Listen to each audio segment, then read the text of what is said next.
En Mauritanie, plus de 120 000 réfugiés maliens vivent dans un camp prévu pour 70 000 personnes. Ce camp, c'est celui de Mbera, situé à 50 km de la frontière malienne, dans la région du Ould El Chargui, l'une des plus pauvres du pays, qui accueille des vagues de réfugiés maliens depuis les années 1990. Ici, des familles ont fui la violence et tentent de reconstruire leur vie. Alors pourquoi ce camp existe-t-il depuis plus de 14 ans? À partir de 2012, l'escalade des conflits au centre et au nord du Mali pousse des milliers de personnes à traverser la frontière pour chercher refuge en Mauritanie.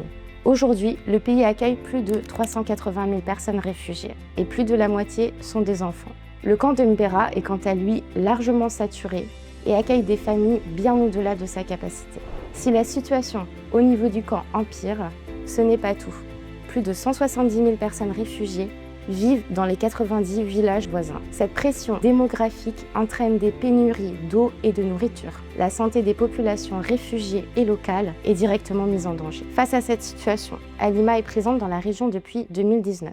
D'abord en soutien au niveau du camp de Mbera, nos équipes interviennent aujourd'hui en dehors du camp, là où les besoins explosent. Concrètement, il s'agit d'améliorer l'accès aux soins, d'appuyer des centres de santé, de mener des consultations médicales gratuites, de prendre en charge les cas de malnutrition et d'appuyer les campagnes de vaccination pour protéger les enfants. En 2025, plus de 2400 enfants souffrant de malnutrition aiguë sévère ont été pris en charge, tout en offrant des soins médicaux d'urgence à des milliers de personnes.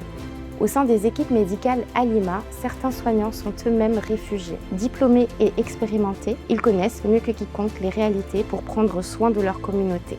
À Mbera et dans toute la région du Ould El Chargui, l'urgence humanitaire est réelle.